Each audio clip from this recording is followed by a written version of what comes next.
भाई आतंकवादी हिंदू भी होते हैं। राम मंदिर को उड़ाने का धमकी किसने दिया? योगी को मारने की धमकी किसने दी? 3 ऐसे हिंदू जो मुसलमान का नाम रखकर हमारे देश में हिंदू मुसलमान करवाना चाहते थे। तो मुसलमान गलत है तो चंद हिंदू भी तो दोगले है ना। अगर एक मुसलमान रेप करता है तो एक हिंदू भी तो अपने बीवी का, मुसलमान बीवी का 15 लोगों से घर में बंद करके बलात्कार करवाता है। झांसी की रानी लड़ सकती है और अपने आप को लक्ष्मीबाई साबित कर सकती है, तो हम बेटियां क्यों नहीं, क्यों कमजोर बने हम?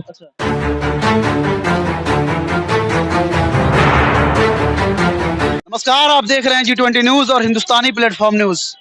आज मेरे साथ वही वायरल गर्ल अंजलि कुमारी साथ में बैठी हुई है और इनसे हम लोग बातचीत करेंगे। आखिर सुनने में आया है कि आखिर इनके साथ कुछ हादसा हो गया है। आखिर ये हादसा क्यों हुआ है? क्या कोई पार्टी, राजनीतिक पार्टी क्या इन पे आक्रमण कर दिया? इस मुद्दे पे हम लोग बातचीत करेंगे। ये क्या हुआ है अंजलि जी आपके साथ? मैं देख रहा हूँ कि सर फूटा हुआ लग रहा है आपका। हे महाराज, नॉर्मली सर फटने के बाद इंसान रोता है, आप हंस रही हैं। साटा हुआ नहीं ना है जी? चोट को हार के दिखाऊं? खून वाला फोटो भेज दूंगी, देख लीजिएगा। नहीं देखिए, एक्चुअली मेरी तबीयत ठीक नहीं है, एक्सीडेंट हो गया था, मुझे चोट लग गई थी, इसलिए मैं अपना काम भी नहीं कर पा रही हूँ। और कुछ बातें होती है जो बताई जाती है, कुछ बातें होती है जो नहीं बताई जाती है। डजंट मैटर आपका सवाल क्या है। अगर आप पूछेंगे काम को रिलेटेड, तो काम जो है मेरे लिए भगवान है, मेरे लिए पूजा है। मैं किसी भी हाल में रहूं, मैं अपना बोलना, जो मेरी आवाज है लोगों तक पहुंचाना बंद नहीं कर सकती, क्योंकि मुझे लगता है कि आज भी देश में तमाम बेटियां जो होती है ना, वो खुलकर बोल नहीं पाती है। तो मैं एक ऐसी बेटी हूँ ना, जो हजारों बेटियों की अकेली आवाज हूँ, और इस आवाज को कोई दबा नहीं सकता है। एक बात बताइए कि आपका उम्र कितना हुआ? 23 साल। 23 साल में पूरा देश का आप ठेका ले रखी हैं क्या? अपने माँ बाप का परवाह नहीं होगा आपको? क्यों? मैं जब सही हूँ तो कौन किसके बाप के औकात है डरा देगा जी? हिम्मत है? अरे बहुत सारी लड़कियां खप गई, आपको पता है ना। मणिपुर कांड देखिए, देश में आए हुए पहलवान जो है जंतर मंतर पे बैठा हुआ था। आप बताइए। हम अगर कुर्बान होंगे ना, तब हमारे जैसे 100 बेटियां अपने घर से निकलना शुरू करेगी। अगर हम अपनी जान दे के उन बेटियों को घर से निकाल के उनकी आवाज बन सकते हैं ना, तो हम तैयार हैं अपनी जान देने के लिए। ये तो वो वाला कहानी हो गया, ये वो वाला कहानी। एक अकेली झांसी की रानी लड़ सकती है और अपने आप को लक्ष्मीबाई साबित कर सकती है, तो हम बेटियां क्यों नहीं, क्यों कमजोर बने हम? ना तो मैं समाज सुधारी हूँ, ना मैं एक नेता हूँ, मैं एक सिंपल सी लड़की हूँ। और मैं चाहती हूँ कि मेरी जैसी जो बेटी, अगर उनके साथ कुछ गलत होता है तो वो बोल नहीं पाती है, तो वो नहीं बोलेगी तो मैं बोलूंगी। और मैं तब तक बोलूंगी जब उन बेटियों के अंदर बोलने की हिम्मत ना आ जाए। एक मुद्दा गर्मा हुआ है अंजलि, उस मुद्दा पे हम आना चाहेंगे, क्योंकि सुनने में आ रहा है कि आप जो है ना आरजेडी के सपोर्टर हैं। सही बात है क्या? मैं आरजेडी की सपोर्टर हूँ, सच बात है। मैं गठबंधन की सपोर्टर हूँ, सच बात है। बीजेपी के 5 सपोर्टर हूँ, मुझे सब अच्छी बात है। ये तो खबर पता चला है ना आपको कि बीजेपी के 5 विधायक और फिर किसका, जेडीयू का 17। कहाँ खपा दिया आप? भैया खेल होने वाला है, आपके विधायक संसद में आ रहे हैं और तेजस्वी जी मुख्यमंत्री बन रहे हैं। प्लोटिस्ट में आप देखते जाइए ना क्या होता है। मतलब इन्होंने गर्दा उड़ा दिया। तेजस्वी जी थोड़ा इन पे ध्यान दीजिए, अंजलि पे, क्योंकि ये कहीं ना कहीं इनका ही मुद्दा गरमाया हुआ है, जो आज जेडीयू के 17 विधायक और बीजेपी के 5 विधायक पता नहीं कहाँ चले गए, उनका फोन भी नहीं लग रहा है। और सुनिए, एक लेटेस्ट न्यूज है। सरकार गिरा था ना, जिस दिन नीतीश जी पलटी मार के भाजपा गए थे, उसी दिन बोला था कि नीतीश जी आपकी उल्टी गिनती शुरू हो चुकी है। अब आपकी गिनती तब तक है जब तक आप 14 तारीख तक वैलेंटाइन डे बना के आ जाइए। उसके बाद आपके 17 विधायक हमारे राजद में आके तेजस्वी जी को मुख्यमंत्री बनाएंगे हम लोग।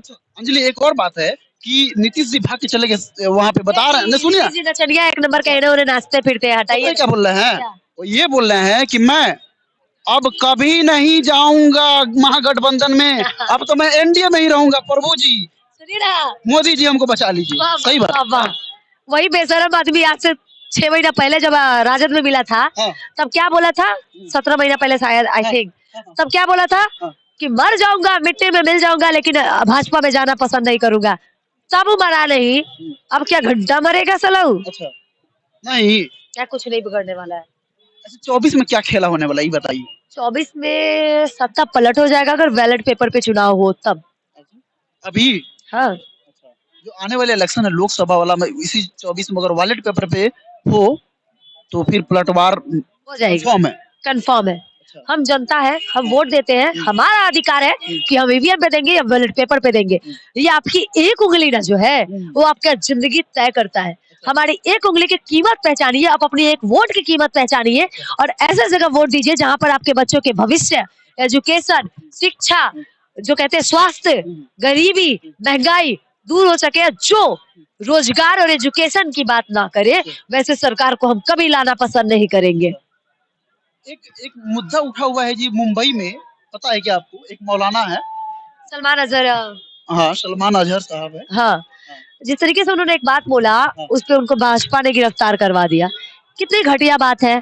एक सिंपल सा मुसलमान व्यक्ति, एक मौलवी, वो एक शायर बोलते हैं, मुफ्ती एक, कि आज कुत्तों का दौर है कल हमारा दौर होगा। तो ये सवाल नहीं है, हाँ। ये एक शायर है हाँ। और एक शायर पे किसी को गिरफ्तार कर लेना ये कुत्तों की ही पहचान है। संविधान जो इतना आजादी दिया हुआ है, ये कुत्तों की ही पहचान है। अच्छा। जब आर्टिकल 19 यानी कि आर्टिकल 19 के भाग 2 में हमें बोलने की अधिकार मिली है, तो क्या बोलने पे हमें कोई गिरफ्तार कर सकता है क्या भला?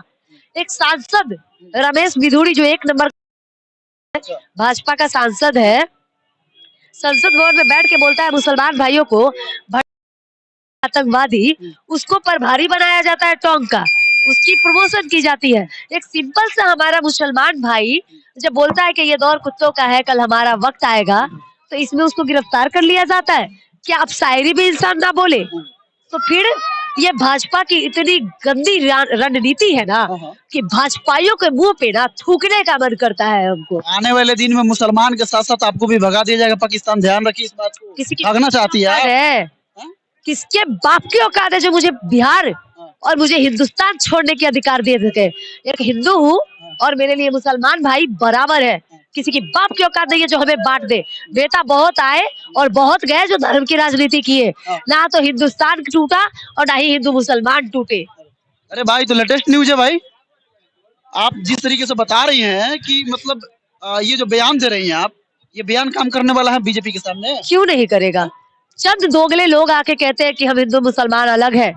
अरे हम हिंदू मुसलमान तब भी एक थे और आज भी एक है। जब देश आजाद हो रहा था लाखों मुसलमानों के भी खून मिले हुए हैं इस मिट्टी में। तो वो दिन कैसे भूल सकते हो जब एपीजे अब्दुल कलाम ने इस देश को 22 से ज्यादा मिसाइल देकर इस देश को मिसाइल मैन के नाम से जाना जाता है, ऑल बिकॉज ऑफ इस। कौन याद करता है भाई? क्यों नहीं याद कौन याद करेंगे? करता है? हम याद करते हैं। हम एक भारतीय होने के नाते एपीजे अब्दुल कलाम को कभी नहीं भूल सकते हैं। गर्व है वो हमारे देश के।